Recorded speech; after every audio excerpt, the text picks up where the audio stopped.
Day one, they give you immunoglobulins, right? You don't need immunoglobulins in this instance.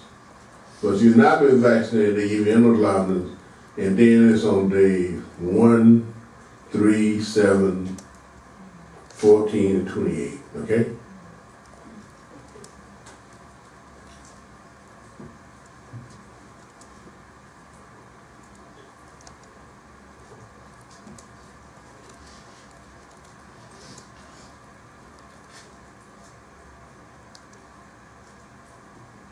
Any questions?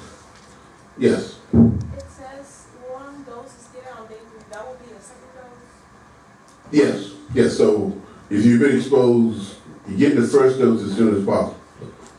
Immediately as you can, and then the second dose is 3 days after, 3 days after, 2 days after that. Okay? Any questions? Now, where are you going to find the protocol for humans? It's pretty standard. They may have just adhered to on some perspective, but in animals sometimes it varies a little bit from state to state.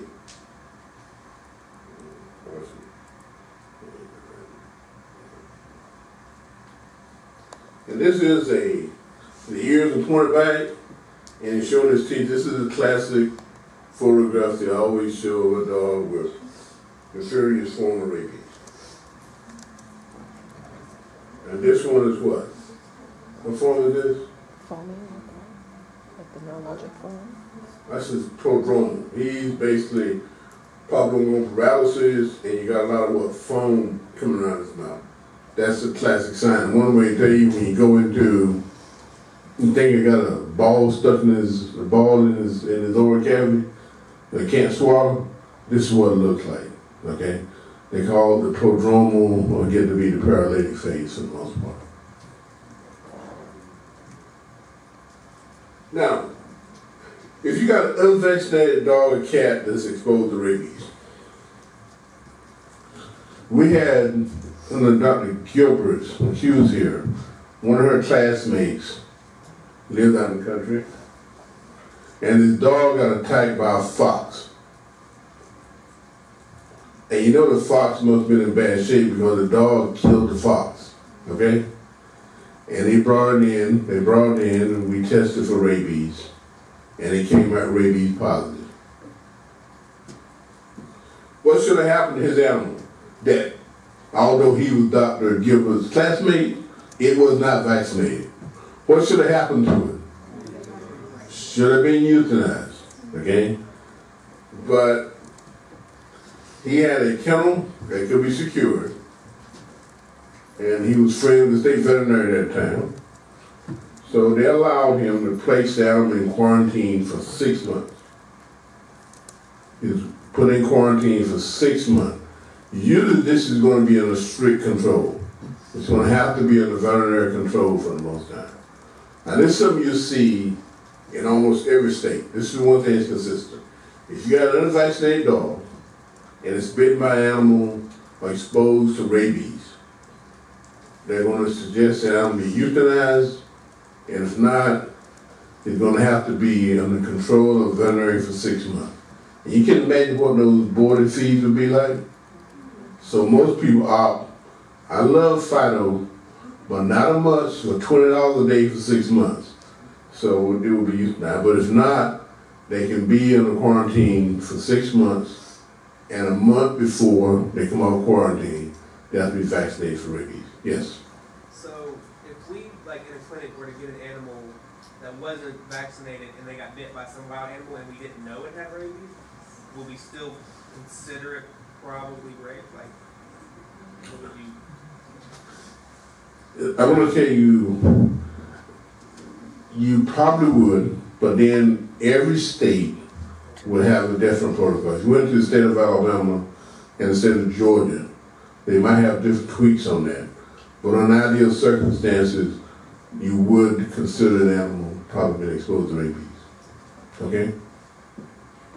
Now in this instance, we knew the animal was rabid, but if it hadn't been, they probably would suggest the same thing. Okay? So, dog or cat exposed to rabies, you know it's rabies.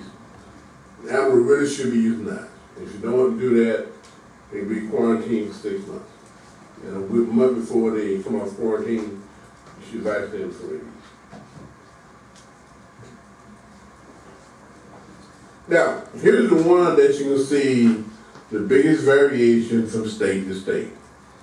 If you have a vaccinated dog or cat that's exposed to a rabies positive animal, animals should be revaccinated immediately. Okay?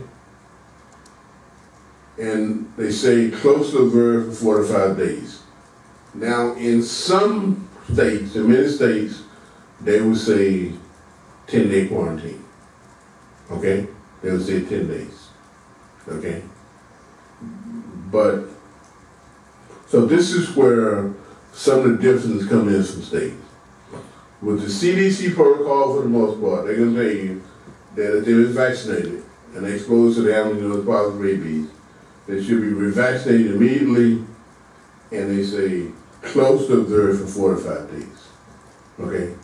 Most states will, many states will say, we'll just put them in quarantine for 10 days. Okay? Because when a human is bitten by a vaccinated or unvaccinated dog or cat, the animal is euthanized, can be euthanized and tested for rabies, or the animal be held in quarantine for 10 days. And what dictate whether they will be euthanized or quarantined is basically what's in the venue of that state. It's going to vary from state to state. Yes? So I know that, I don't know if this is true, but I've read that if a person is bitten by your dog, they can request the dog be tested for rabies, and euthanasia. So is the titer not predictable enough for that to be an option? The titer for what? For rabies? For the dog? Yeah, for the dog. No, for the most part, no. They don't use the titer. The titer is not, they don't use the titer. You know, either it's going to be euthanized or it can be held for 10 days. And those are things that may vary from state to state. I talked with some people here in the smaller clinics about protocols. I know it varies a lot from state to state. Yes, question? For the being held for 10 days, why they only have to provide records if they get vaccinated, right? Provide what? Records if they get vaccinated to get your dog, or are they just holding it to you now? Normally, if it's been vaccinated, they should be able to pull the records up pretty quickly. But some of them have not been vaccinated. Okay. But they will use the 10-day protocol. Actually, it's pretty much 5 days. If you look at the pathogens of rabies, by the time, if they bite you 5 days later, if the animal is not showing signs, you're in pretty good shape. Because in 5 days, it really should get there and start beginning to cause CNS signs. Okay, but they give an arrow margin about 5 days. So generally, if you make it through 5 days and no clinical signs, you're in pretty good shape. Now, I would assume that the animal is vaccinated, you would get more leeway than if the animal is not vaccinated. But that's going to be determined by individual states. Okay? But that's the general protocol. Okay? So it's usually 10 days. Okay? Any questions on rabies? Anybody? Okay.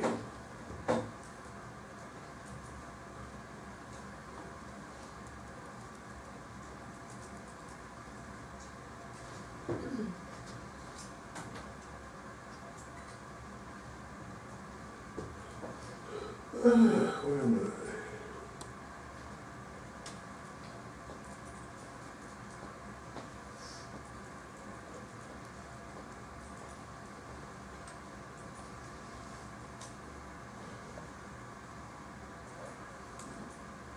Why don't we take I got 5 minutes to 10. Let's take a 10-minute break, come back 5 after 10, and we can get started then, okay? We'll get to the 10 break.